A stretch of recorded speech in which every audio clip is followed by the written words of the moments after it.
Welcome to the On Your Side podcast. I'm Gary Harper. And I'm Susan Campbell. I had a little problem getting started there, but, we were talking earlier about your kids, and I was my jaw dropped when you said they went back to school in July. I know. That is, It's the modified year-round schedule. So my kiddo started first grade July 22nd. July, that is half the summer. That is nuts. Trust me, I know. The month of August, to me, is the best month of the whole year. Yeah. I love vacationing in August. It's the best time. Right. Everybody's kind of settled into the summer and super relaxed. Yeah. No more. We're back in school. If I'm not mistaken, I thought maybe years and years ago, school started after Labor Day. Yeah, well, that's like the farm schedule. Midwest kind of, that's kind of the, like, everybody has, a county farm, Labor Day weekend, and then you go back. I'm not a farmer, didn't grow up on a farm, but I think I went after Labor Day. But anyway, the reason I bring that up is you do have kiddos, and we're talking about wills and trusts today. Are you up to speed with your wills and trust? No? So, gosh, you're putting me on the spot, and you're going to embarrass me in front of our guest. No. I'm not. We've had important conversations with the people who will be entrusted to handle this, but it's not in writing officially anywhere, and I know we need to make that happen. Listen, it is one of those things, though. It's hard to think about. And I know that there's the logic and the emotion, and you got to take the emotion out of it. But sometimes it's kind of hard to do. Yeah. Well, as they say, life gets in the way, and, you got other things to do, and you have to make time to just, schedule it and make it happen. And I didn't mean to bring that up to beat you up. Okay. So, but it's it is a nice little. I'm on the spot. I've got some homework. A little gentle reminder, if you will. Listen, we have a lot to discuss when it comes to wills and trusts. What's the difference? Do you need one? Who needs one? So we're talking to Allison Kierman. She's an estate planning attorney, and she's out of Scottsdale, basically right down the street. How are you today, Allison? Good, thank you. Listen, let's talk about wills and trusts, and just give us a brief description between both of them. What is a will? What is a trust? A will is a relatively simple document that says, when I pass, this is who gets what, and this is who is in charge. And if, like Susan, you have minor children, it also says who takes physical custody of your children and who takes control of the money while the children are younger. So it's really about who are your people, who are important in your life. A trust is more comprehensive. I joke a good will is going to run you 20 pages. A bad trust is going to run you 40 to 60, right? A trust is more comprehensive. It's like the business of your personal life. You are putting all of your assets into the trust, which really just means you're retitling them. And the trust says in very specific details, the who, what, and when. So who still gets what, really when, which means I don't want my 18-year-old getting my $1 million life insurance. I instead want my 18-year-old to get it in increments over time, to pay for school, maybe to get a house when they're older. And you're appointing someone to be very responsible with managing that money and distributing it over time. So who actually needs a will? Who needs a trust? How do you determine which bucket you fall into? So a will is the only place where you can name a guardian for a minor child. So if you have kids, at least under the age of 16, you should do a will. Whether you need a trust also really depends on your other family and your assets. So in Arizona, if you have good equity in your home, most people want a trust. A trust gives you additional protection. It prevents against deed fraud, but it also makes sure to preserve some of that equity. And that's a greater resource for a lot of people in Arizona. Go ahead. So, and when you so you would have to put your home in the trust. So it would be like the Susan Campbell Trust, and that would be listed on the deed. That's correct. And then God forbid, if something happened and she's no longer the host of this On Your Side podcast. That will never happen. And if she has listed people to take out beneficiaries, then they will be able to take possession of the house. Yes. And for Susan, maybe it's really that the guardian would move into her home to continue raising her child until he is older. Let's go back to the will. I'm not a big fan of the will because it has to go through what's called, as you know, probate court. And that really takes a long time. There's a judge that gets involved. It's very time consuming. Can you tell us how the will works and how it goes through the court system? Yes. So I do view the difference between a will and trust as time and money now to set up the trust, or time and money later to take your will through probate. So Arizona has multiple levels and types of probate. It gets a little complicated. I would say the basics is you either don't have a will or you take a will to the judge in probate court and say, can I administer this deceased person's affairs? The downside of probate is you have to give notice to other family members, maybe people you aren't close to, maybe people you don't know where they live, and you have to give notice to all the creditors, right? So anybody who ever had a debt against that person's life is going to come collecting. And then you have to sort out what's a real debt and what's not, what has to be paid and what doesn't have to be paid. And that process takes a minimum of 9 months, but really most probates go 18 to 24 months and are going to run you, right, multiple thousands of dollars over the original cost of just doing an estate plan. Oh my goodness. Ouch. So up to 2 years and money out of your pocket. So let's talk. I mean, there is a push to at least get people to do a will especially if they have minor children. And there are tons of online options that, you can do a very quick will, just to put a couple things in writing. Does that option ever make sense? It definitely can. I would say for things that are simple, for people who have simple lives, for people who really know what they're doing. So the example, though, I have is a woman did one of those online programs and passed away. And when her husband went to go back and look through things, all the documents say everything goes to her son. But he is still living. And he was the income earner. But because he didn't have a lot of time, his name actually wasn't on most of the accounts or on the house. So he lost most of his assets to her son. And he doesn't know if it was an intentional or not, because you can't ask her anymore. Oh. And so the downside of the online programs is, do you really know what you're saying? And have you thought about the scenarios of who passes first or second or who's ill? Just those kind of nuances that come to play. Holy moly. I guess that was her son, not their son together? That is correct. Oh, boy. What are some of the other giant mistakes that you see people making that we can try to avoid? So I have somebody today, and dad's will left $3,000 to one daughter, $4,000 to the other daughter, and $1,500 to the two grandchildren. But it also says the $4,000 daughter's kids get her share if she's passed away. Which means I have to tell the woman today that she is getting $3,000, but her nephews are getting $4,500. This is actually per month, not a one-time lump sum. And in no world does she think that her dad would have given the grandchildren more money than they gave her. I think that was like an error, right? There's a sentence in there that was a form sentence, either that he got online or didn't talk about with the attorney, that is just a glaring difference between how much money the second and third generations will get. And again, this is monthly indefinitely. So we're talking about a lot of money. I think was a miss, just an error that we can't fix now. That is, and you have to have that conversation with that person today. Correct.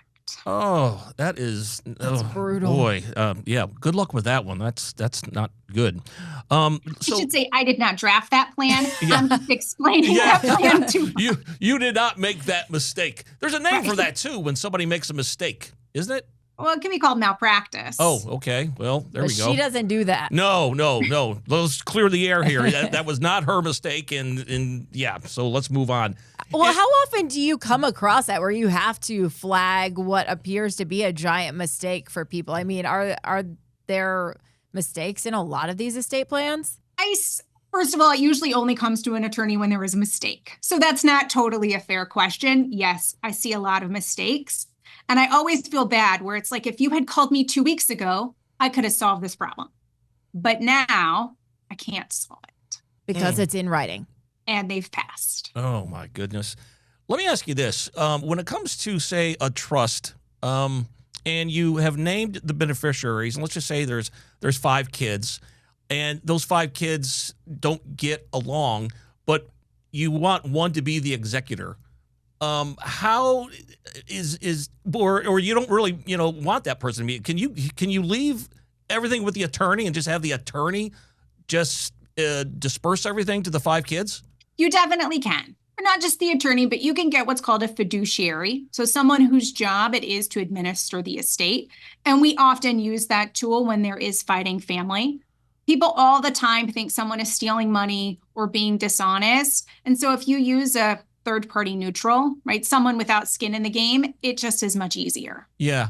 And that's what you see on TV a lot when someone passes and they have the big reading. The big reading with all family members, and the dog gets the whole thing, the $2 million, and kit and caboodle, and nobody else gets anything else. Yeah, so you can have the attorney, probably the one that draws up the trust, to kind of be the executor. You can. So what are the actual pitfalls? Say a lot of people pass away without a will. What are the pitfalls of dying without a will? You don't have that many assets in life. Maybe you've rented your whole life, so you don't even have a home, and you don't ever think that this matters to you. What are the pitfalls of that still? I want to be honest. If you don't own a home and you don't have a lot of assets, you might not need a will. Right? You could do what's called a beneficiary designation if you have financial accounts. And that's for simplified affairs, people who really just have one kid or no children at all. Right? The opposite big pitfall, though, I do see is when people do have a home and someone else lives in it. We do a lot of evictions in estate planning. Right? I see a lot of, mom told me the house was mine. Mom telling you something is not enforceable by a judge in a court in Arizona. So those are kind of some of the biggest issues that I see that lead to a lot of family fighting. And you just brought up accounts, and that's really important. If you don't have a substantial amount of wealth, and let's just say you have maybe $6,000 left, but you do want to distribute that, but you don't really want to pay for a will or a trust, it's important to let your banker know that there should be like a POD, a pay on death, meaning if you pass, it should go to a beneficiary. That's a no-brainer. Yes. You can actually do that with your car also in Arizona. So there are some techniques. Sometimes you have to pay for advice to know about them, but there are some cheaper techniques for people who don't have a lot or for people who just don't care. How much does it cost to make a will or a trust? That's a hard question in isolation. I would say good advice is going to run a single person $1,000 for things that aren't complicated, and around $4,000 to $7,000 for things that are more complicated, or if you have lots of children or lots of assets. Yeah, a lot of assets, that could really drive up the costs. How many times can you change it? Indefinitely. So we could be best friends. I could call you every single day and be like, I thought of something else. That is true. Hey, really, you're calling me because you decide you don't like your brother anymore. And you're also I love Joe. And he's okay with me. You're also getting billed every time you want to talk to somebody like Allison. What else go ahead. Well, I was just going to say, I have a funny story. So, speaking of children who gets the kids, we have a couple dear friends who had decided who would become their kids' guardians on the event of their untimely passing. And she said they were on this friend's vacation, and it suddenly clicked. They're flying over the ocean with the people who would be the guardians. And they're going, oh my gosh, we did not think through this. Like, all 4 of us are on this plane together, and our kids are all home with grandparents and oopsie daisies. Oh, I hope they had a backup plan, so in case they're not available, it's going to go to this. And they had planned for what they thought they needed to, and there's always, you need a backup for the backup for the backup. You do, sometimes. It's like having a quarterback in the game. You got to have at least 3 backups. Oh, the Browns are good at that. Oh, you're right about that. Hey, how many do we have? 6? There's way too many. You can't even count them on your hand. Allison, there's some terminology with wills and trusts. One is like revocable, and then there's some other ones. What do they mean? So a revocable trust can mean you can change it, or you and or your spouse can change it while you're living. So you could add children, take out children, add assets, or take out assets. Irrevocable means you cannot change it anymore. Most people start revocable, meaning we're going to update this as our kids get older and as we age and as we're moving around or adding or subtracting businesses or homes. At some point, often after the passing of the first spouse, it becomes irrevocable. This is especially true in blended families, right? My wife and I agree, but when one of us passes, the surviving spouse cannot remove the other children, right? That's irrevocable at the passing of the first spouse. Got it. Are you, for people who are married, do you have to have your spouse signing off on your will, or can you have your own individual will or trust? How does that work? It depends on how the assets are. So I definitely have some people who are married and they have what we call sole and separate property trusts. A simple reason for this is you got an inheritance and you're supposed to protect it, or you want to protect it just in case you get divorced. Some people have separate assets. They came to the relationship with separate assets. Maybe they have a pre or postnuptial agreement and they want to do it separate. And the third is for the couple who either can't agree or they don't want to do anything. So I have this client right now, and we're doing his plan because his wife refuses to talk about the possibility of death. But he knows someone has to manage things if he can't. So he is taking care of her, even though she refuses to engage in the discussion. Well, you bring up a good point, because it is a hard conversation for some people. You know, like, we can joke around about it right now, but when you're sitting down to talk about the nitty gritty and you are talking about, you know, somebody's end of life, it can be hard, and you can understand why people kind of pull away from that conversation. How do you get around that with clients to make sure they are considering just facts and not throwing emotion into this? It's hard. You have to be at a place where you're prepared, right? So I say, let's talk about who you like, right? Let's talk about who you don't like. I have a lot of very corny jokes. It's wonderful times here. You have to be prepared, though, to accept if something happens to you, it is more sad for the people you've left behind. So you don't want to think about not being here. But if I think about my kids with me not being here, I'm like, oh, we have to fix this now. Like, I will stay up all night long working on things to make sure they never feel that emotion. That's fair. Yeah, that's a good point. You got to get it done. Hey, Allison, thanks so much for the conversation and, you know, educating us. I mean, it's very important to do. So even if you don't have a ton of money, I mean, you want it going somewhere, and you want it going in the right places. Allison, if somebody wants to know more about you or your background or your office, where can they find you? So I'm online. My website is Kierman Law, KIERMANLAW.com, or you can always call the office. I'm up here in North Scottsdale. All right. Sounds good. Again, thanks for being on the On Your Side podcast. It was great seeing you, and we appreciate you being here. Thank you so much. I appreciate you. All right. It was great seeing Allison. And yeah, I think she probably opened up the eyes for a lot of people who maybe they've not been thinking about a will or a trust because, you know, people don't like thinking about passing away. Like you said, you don't want to put emotion into it, but you do want to make the right decisions so assets go in the right places. It's just facts. I think that is helpful when you're starting the conversation, right? And I do think that because there are so many different options, it's just important to involve somebody who's an expert in that conversation. I don't know what I need. You know, right. You don't know what you don't know. So when you're working on this plan, get started with something and then tweak it as you go to make sure it fits the life that you have. Right. That revocable trust that she was talking about, you can go back and change it as many times as you want, but it needs to be there. So, all right. Thank you, Susan. The On Your Side podcast is produced by Brad Denny. Our audio engineer and editor is Todd Martin. Segment producer is Colin Stanton. And I'm Gary Harper. And I'm Susan Campbell. If you have a problem you can't resolve, maybe we can. Send us a message through azfamily.com or our AZ Family mobile app. Look for the On Your Side section and leave us a message. Thanks so much for listening to the On Your Side podcast. And if you like it, leave us a review. We'll see you next week. On Your Side is on Good Morning Arizona every weekday morning at 6:45 and 7 o'clock, and every weekday evening on Good Evening Arizona at 4 and 5 o'clock. You can also catch it on Arizona's Family News at 9 on 3TV every weeknight.